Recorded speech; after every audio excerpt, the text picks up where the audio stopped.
இந்த நீர்முள்ளி விதைக்கு ஏகப்பட்ட மருத்துவ குணம் இருக்கு. பார்த்தீங்கன்னா விந்து நஷ்டம்னு சொல்லுவாங்க. அதாவது விந்து ஸ்கலிதம், விந்து நஷ்டம்னு சொல்லுவாங்க.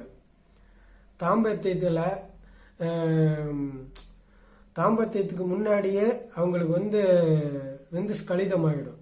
பார்த்தீங்கன்னா அப்படியே வெளியே வந்துடும். அப்புறம் தண்ணியாக நீர்த்து போயிடும். இதனால் அவங்களுக்கு திருப்தி ஏற்படாது. இந்த தாம்பத்தியத்தில் திருப்தி ஏற்படாது. அப்படிப்பட்டவங்க நாட்டு மருந்து கடையில் நீர்முள்ளி விதையை வாங்கிட்டு அதை பொடி பண்ணி பாலில் கலந்து ஒரு 15 குன்றி ஒரு அரை ஸ்பூன் பாலில் கலந்து சாப்பிட்டுட்டே வந்தாங்கன்னா ஒரு 7-14 நாள் சாப்பிட்டுட்டு வந்தாங்கன்னா அந்த நீர்த்து போன விந்து கெட்டிப்படும். அப்போ அவங்களுக்கு புணரும் போது அவங்களுக்கு கவுண்டிங் அதிகமாக கிடைக்கும். கவுண்டிங் அதிகமாக இன்னும் அவங்களுக்கு தாம்பத்தியம் நல்லா சாட்டிஸ்ஃபுல்லாக அமையும். இல்லை அந்த விந்து கட்டிப்பட்டு மறுபடியும் கூடுதல் நேரம் கழித்து அந்த விந்து சுரக்கும்போது அவங்களுக்கு நேரம் அதிகமாகும். தாம்பத்தியத்தில் ரொம்ப அவங்களுக்கு ஈடுபாடு அதிகமாக இருக்கும். இரண்டாவது, அந்த நீர்முள்ளி விதை பெருவயிறு, நீரடைப்பு, மரோசகம், பார்த்தீங்கன்னா இந்த மூத்திர கிரிச்சரம் இவையெல்லாம் குணமாக்கக்கூடியது அந்த நீர்முள்ளி விதைக்கு இருக்கு. உடலை குளிர வைக்கும், ஆண்மையை பெருக்கும் நீர்முள்ளி விதை. அந்த நீர்முள்ளி விதைக்கு அவ்வளவு மருத்துவ குணம் இருக்கு.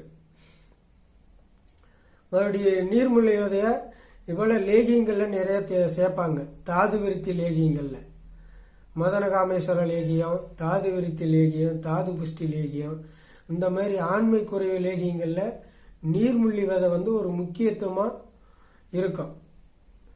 அதனால இந்த நீர்முள்ளி விதையில நீரடைப்பு, கல்லடைப்பு, பெருவயிறு, இந்த மூத்திர சம்பந்தப்பட்ட அதாவது எரிச்சலோட யூரின் போகும் அவங்கெல்லாம் கொஞ்சம் நீர்முள்ளி விதைய பாலில் கொஞ்சம் கொஞ்சமாக கலந்து சாப்பிட்டு வரலாம். சாப்பிட்டு வரும்போது அவங்களுக்கு அந்த நல்ல கூலிங்காக யூரின் போகும்.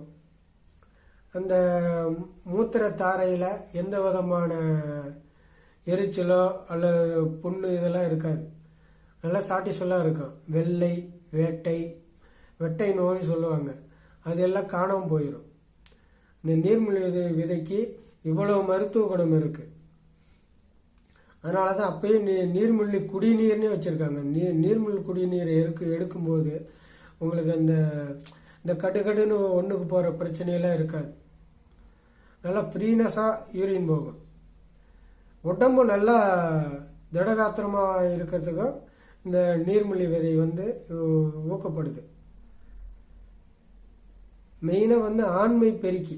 இது பாலில் கலந்து சாப்பிடும்போது ஆண்மை பெருக்கி. நீர்முள்ளி விதை, பூனைக்காளி விதை, தண்ணீர் விட்டாங்கிழங்கு, அமுக்கரா கிழங்கு, பூமி சக்கர கிழங்கு, இப்படி பல வகையில் மூலிகையை போட்டு லேகியமாக செய்கிறது இருக்குது. அதுக்கு முக்கியத்துவம் வாய்ந்தது நீர்முள்ளி.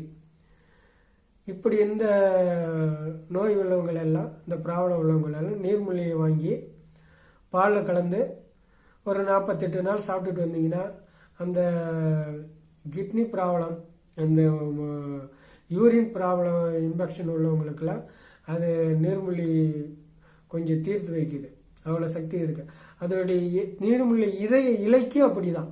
அது வேரோட சமூலமாக எடுத்துகிட்டு கஷாயம் பண்ணி நாளுக்கு 1.5, இப்போ 1 லிட்டருனா ஒரு 250 ml காய்ச்சி காலையில் 1 ஸ்பூன், சாயந்தரம் 1 ஸ்பூன் சாப்பிட்டுட்டு வந்தீங்கன்னாவே அந்த இலையோடைய கஷாயம், நீர்முள்ளி இலையோடைய கஷாயம் சாப்பிடும்போதே இந்த கல்லடைப்பு, நீரடைப்பு, நீர்த்தார எரிச்சல் இவையெல்லாம் குணமாகும். இந்த மூத்திர கிரிச்சல்னு சொல்லுவாங்க, இவையெல்லாம் குணமாகும். நீர்த்து போகிற விந்தை கெட்டிப்படை செய்யக்கூடிய தன்மையுடைய நீர்முள்ளி விதைக்கு தாம்பத்திய சக்தியும் ஆண்மை சக்தியும் மிகவும் அதிகமாக இருக்கிறது.